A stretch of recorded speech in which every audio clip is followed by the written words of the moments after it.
అనామికకు దిమ్మ తిరిగే షాక్ ఇచ్చిన అప్పు ఆనందంలో కళ్యాణ్, ధాన్యలక్ష్మి, కావ్య, రాజు, అపర్ణ, సుభాష్.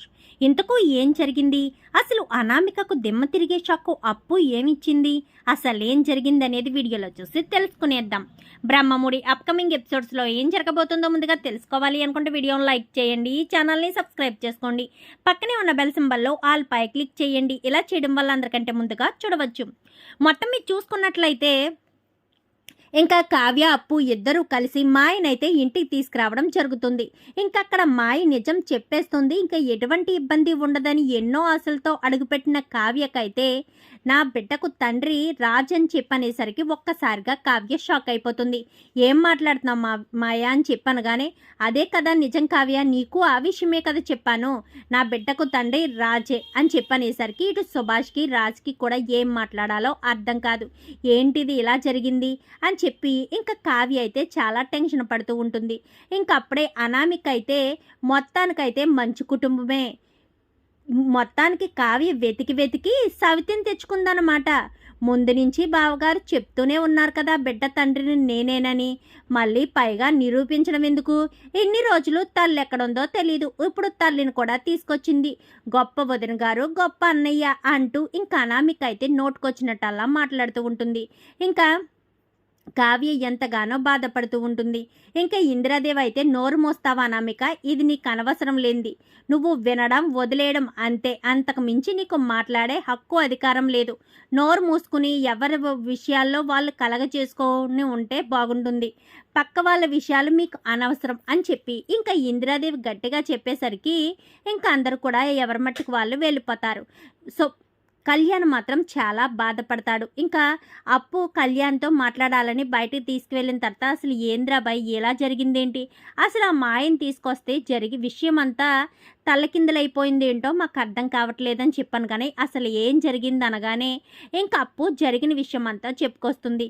ఎంత జరిగిందా, మా పెద్దనాన్ని మోసం చేసి ఎంత చేశారా, మరి ఎంత చేసినప్పుడు మా ఇంటికొచ్చి ఇదంతా ఎలా చెప్పింది, ఆ బిడ్డకు తండ్రి రాజన్నయ్య అని ఎందుకు చెప్పింది అని చెప్పనగానే, అదేమో అర్థం కావట్లేదురా బాయ్ అని చెప్పనేసరికి ఇదంతా అలసిగా తీసుకుని అనామిక నోటుకొచ్చినట్టల్లా మాట్లాడుతుంది. వదిన్ని, ఇటు అన్నయ్యని ఎంతగానో అవమానకరంగా మాట్లాడుతుంది. నాకు చాలా బాధ అనిపించిందని చెప్పాను. కానీ అసలు మీ ఆవిడికి ఎందుకురా బాయ్, మీ ఆవిడ జీవితం మీ ఆవిడ చక్కదిద్దుకోవచ్చు కదా, ఎందుకు పక్క వాళ్ళ జీవితాల్లోకి తొంగి చూడడం అని చెప్పి అప్పు అనేసరికి దానికి అదే అలవాట్లే అని చెప్పాను. కానీ దాన్ని నోరు మూయిస్తాను, నాకు ఎప్పుడో చిన్న ఆధారం దొరికింది, ఎందుకులే కాపురం చేసుకుంటుంది కదా, చక్కగా ఉంటుంది కదా అనుకున్నాను అని చెప్పాను. కానీ ఏంటప్పు, ఏం ఆధారం దొరికింది, అనామిక గురించి ఏమైనా తెలిసిందా ఏంటి అని చెప్పాను. కానీ రేపు వచ్చి నేను చెప్తానులేరా బాయ్, నువ్వు వెళ్ళి నీ పని చూసుకో, నేను రేపు మీ ఇంటికి వస్తాను కదా, అప్పుడు అన్ని విషయాలు బయటపడతాయి అని చెప్పి కళ్యాణ్ అయితే అప్పు ఇంటికి పంపించేస్తుంది. ఇంటికి వచ్చినప్పటి నుంచి కళ్యాణ్ ఆలోచిస్తూనే ఉంటాడు. అసలు అనామిక గురించి అప్పుకేం తెలుసు, ఏ విషయం తెలిసిందని చెప్పింది, ఎందుకు చెప్పింది, అసలు దేని గురించి తెలుసని చెప్పింది అని కళ్యాణ్ ఆలోచిస్తూనే ఉంటాడు. అప్పుకు 2-3 సార్లు ఫోన్ చేసినా కానీ అప్పు అయితే ఫోన్ లిఫ్ట్ చేయదు. అసలు ఏంటిదంతా, ఏం జరిగింది అని ఆలోచిస్తూ ఉంటాడు. మరుసటి రోజు ఉదయాన్నే అందరూ హాల్లో కూర్చుని ఉంటారు.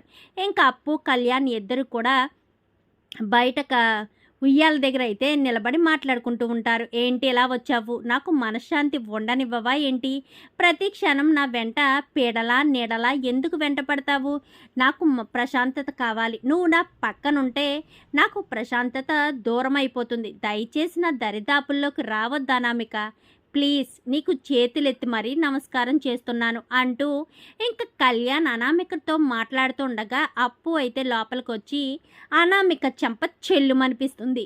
ఏంటి నన్ను కొడుతున్నావని చెప్పనగానే, ఏంటి మా అక్క గురించి ఓ తెగ రొర్లుతున్నావంట, నోటుకొచ్చినట్టల్లా మాట్లాడుతున్నావంట, మా అక్క గురించి మాట్లాడే అంత గొప్పదానివి అయిపోయావా, నీ కింద ఉన్నది చూసుకోవడం మానేసి నీ గుద్ద కింద నువ్వెన్నో తప్పులు చేసావు, ఆ తప్పులన్నీ కప్పుపుచ్చుకుని ఇంట్లో కోడలుగా అడుగుపెట్టినంత మాత్రాన నీ తప్పులన్నీ ఒప్పులైపోతాయా, ఆ విషయం అంతా కూడా మర్చిపోయి మా అక్క గురించి తప్పుగా మాట్లాడుతున్నావంట అని చెప్పనేసరికి, నేనేం తప్పు చేశాను అని చెప్పాను. కానీ ఓహో నువ్వే తప్పు చేయలేదా, సరే అయితే నీకొకటి చూపిస్తాను, ఏ తప్పు చేసావో ఏ తప్పు చేయలేదో నువ్వే చూసుకో అని చెప్పి ఇంకా అప్పు తన జోబీలోంచి అయితే ఒక ఫోటోని తీసి అనామిక చేతిలో పెట్టేసరికి అనామిక ఒక్కసారిగా ఫోటోని చూసి షాక్ అయిపోయి ఫోటోని అయితే దాచేస్తుంది. ఏంటప్పు ఏంటదంతా అని చెప్పాను కానీ నువ్వే అడగరా బాయ్, నువ్వు అడిగితే చెప్తుంది కదా, నీ భార్యనే కదా అని చెప్పాను కానీ ఏం ఫోటో అప్పు అనామిక ఎలా చూపించని చెప్పనేసరికి లేదు కళ్యాణ్ లేదు, ఏ ఫోటో కాదు అని చెప్పి ఇంకా దాచేస్తూ ఉంటుంది. ఇప్పుడు కనుక నువ్వు ఫోటో ఇవ్వలేదనుకో నా దగ్గర ఇంకా 2-3 ఫోజుల్లో ఫొటోస్ ఉన్నాయి, అవి చూపించాల్సి వస్తుంది అని చెప్పనేసరికి ఇంకా నేనే చూపిస్తానంటూ ఇంకా అనామిక తన చేతిలోని ఫోటోనైతే కళ్యాణ్కు చూపించేసరికి ఒక్కసారిగా కళ్యాణ్ అలా నిలబడ్డవాడు కాస్త ఉయ్యాల దగ్గర అలా కూర్చుండిపోతాడు. ఏంటి ఇదంతా నిజమని చెప్పాను కానీ అవునరా బాయ్, ఈ విషయం నాకెప్పుడో మీ పెళ్ళైన తర్వాత తెలిసింది, చెప్దామనే అనుకున్నాను, ఎందుకులే ప్రేమించి మరీ పెళ్లి చేసుకుంది, ఎందుకులే అని మాట్లాడుకూరుకున్నాను. ఏంటి అనామిక ఏంటిదంతా అని చెప్పాను కానీ అనామిక ఏం మాట్లాడకపోయేసరికి వెంటనే అనామిక చేపట్టుకుని అయితే కళ్యాణ్ లోపలికి తీసుకొస్తాడు. ఇంకా అప్పుడు అందరూ హాల్లో కూర్చుని టీలు తాగుతూ ఉంటారు. ఏమైంది కళ్యాణ్, ఏం జరిగింది, మళ్ళీ ఏం చేసావు అనామిక అంటూ ఇంకా ధాన్యలక్ష్మి అనేసరికి ఇప్పుడేం చేయలేదమ్మా, ఆల్రెడీ గతంలో చేసిందే ఇప్పుడు బయటకు వచ్చింది అని చెప్పాను కానీ గతంలో ఏం చేసావే, అసలు ఎప్పుడు నా కొడుకును బాధ పెట్టడమేనా నువ్వు చేసే పని, పెళ్ళైనప్పటి నుంచి వాడు అసలు సంతోషంగానే లేడు అంటూ ధాన్యలక్ష్మి మాట్లాడేసరికి అసలు ఇప్పుడు ఇది ఏం చేసిందో ఏ విషయాన్ని దాచిపెట్టిందో విన్నావనుకో నువ్వే మెడపట్టి బయటకి గెంటేస్తావమ్మా అని చెప్పనేసరికి ఏంటి కళ్యాణ్ ఏంటది అని చెప్పి ఇందిరాదేవి అయితే అంటుంది. అది అని చెప్పాను కానీ అది ఎలాగా నోరు విప్పదులే, నేనే చెప్తాను, ఇదిగో ఫొటోస్ అంటూ ఇంకా అప్పు కళ్యాణ్ ఫొటోస్ 2 కూడా చూపించేసరికి ఒక్కసారిగా అందరూ షాక్ అయిపోతారు. ఏంటిది అనామిక ఏంటి ఫోటోలు అని చెప్పాను కానీ అది అని చెప్పనేసరికి వెంటనే వాళ్ళ అమ్మ నాన్నని పిలిపించండి, అసలు ఇంత పెద్ద విషయాన్ని వీళ్ళు ఎందుకు దాచిపెట్టాలి, ఈ నిజాన్ని బయట పెట్టకుండా ఎందుకు ఉండాలి అంటూ ఇంకా ధాన్యలక్ష్మి మాట్లాడేసరికి వెంటనే కళ్యాణ్ అయితే అనామిక తల్లిదండ్రులకైతే ఫోన్ చేస్తారు. ఇంకా అలా ఫోన్ చేయడంతో అనామిక తల్లిదండ్రులు ఇద్దరు కూడా వచ్చేస్తారు. ఇంకా అలా రావడంతో ఏంటి ఎందుకు పిలిపించారు అని చెప్పాను కానీ ఏంటా గతంలో మీ అమ్మాయికి పెళ్ళయింది కదా, ఆ విషయం మీకు తెలుసో తెలీదో అని చెప్దామని పిలిపించాము అని చెప్పనేసరికి ఒక్కసారిగా సుబ్రహ్మణ్యం శైలజ ఇద్దరు కూడా షాక్ అయిపోతారు. ఏంటి అనామికకు పెళ్ళైన విషయం తెలిసిపోయిందా ఏంటి అని కంగారు పడుతూ ఉంటారు.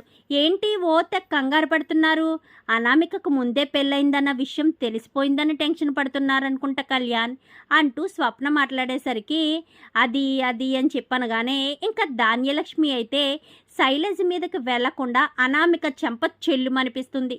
అసలేంటిదంతా మీ అమ్మాయికి ముందే పెళ్లి జరిగితే మాకెందుకు చెప్పలేదు అని చెప్పాను కానీ అది పెళ్లి జరిగింది కానీ తను సంతోషంగా లేదండి, ఏదో ఫైనాన్స్ విషయంలో కొంచెం ప్రాబ్లం అయ్యి విడాకులు తీసుకుని విడిపోయారు, వీళ్ళిద్దరూ కలిసి ఉన్నది 1 సంవత్సరం మాత్రమే అని చెప్పాను కానీ సంవత్సరం కాదు 1 రోజు కలిసి ఉన్న మీ అమ్మాయికి అయితే పెళ్లి జరిగింది కదా, పెళ్లి జరిగిన తర్వాత మరి మాకు ఆ విషయం చెప్పాలి కదా, అదంతా మర్చిపోయి మళ్ళీ కళ్యాణ్ని ప్రేమించి మరీ పెళ్లి చేసుకుంది, మరి ప్రేమించి పెళ్లి చేసుకున్నప్పుడైనా తను వేరొక అబ్బాయిని పెళ్లి చేసుకుందని, తనతో పాటు 1 సంవత్సరం ఉన్న తర్వాత విడాకులు తీసుకుని విడిపోయారని మరి ఈ విషయాలన్నీ కూడా చెప్పాలి కదా, తప్పంతా నీది కళ్యాణ్, నిజంగా తప్పు నీదే అని చెప్పనేసరికి ఏంటమ్మా తప్పు నాదంటున్నావు అనగానే నీదే కళ్యాణ్, నువ్వు అనామికను ప్రేమించావు, ప్రేమించిన వాడివి తన గురించి ఎంక్వైరీ చెయ్యాలి కదా, ఎంక్వైరీ చేయకుండా గుడ్డిగా పెళ్లి చేసుకుని ఇంట్లోకి తీసుకొచ్చి పెట్టి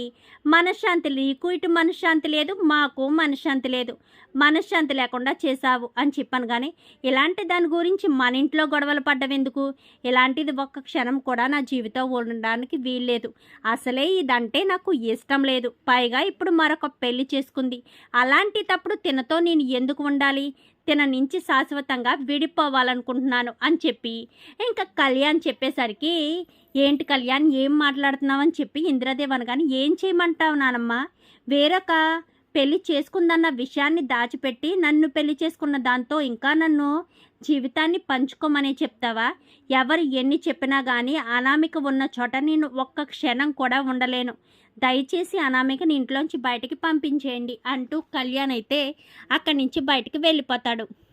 విన్నారు కదా నా మనవడు నిర్ణయం. ఒక్క క్షణం కూడా మీ అమ్మాయి ఇక్కడ ఉండడానికి వీల్లేదు. దయచేసి ఇక్కడి నుంచి తీసుకుని వెళ్ళిపోతే చాలా బాగుంటుంది అని చెప్పి ఇంకా ఇందిరాదేవి అనగానే అనామిక అయితే కళ్యాణ్ని బ్రతిమాలుతుంది. మరి కళ్యాణ్ తన మనసు మార్చుకుంటాడా, అనామికను భారీగా యాక్సెప్ట్ చేస్తాడా, అసలు ఏం జరగబోతుంది అనేది రాబోయే ఎపిసోడ్స్లో చూసి తెలుసుకునేద్దాం. మా వీడియో కనుక మీకు నచ్చినట్లయితే వెంటనే లైక్ చేసి మా ఛానల్ని సబ్స్క్రైబ్ చేసుకుని పక్కనే ఉన్న బెల్ సింబల్లో ఆల్ పై క్లిక్ చేయండి. ఇలా చేయడం వల్ల అందరికంటే ముందుగా చూడవచ్చు.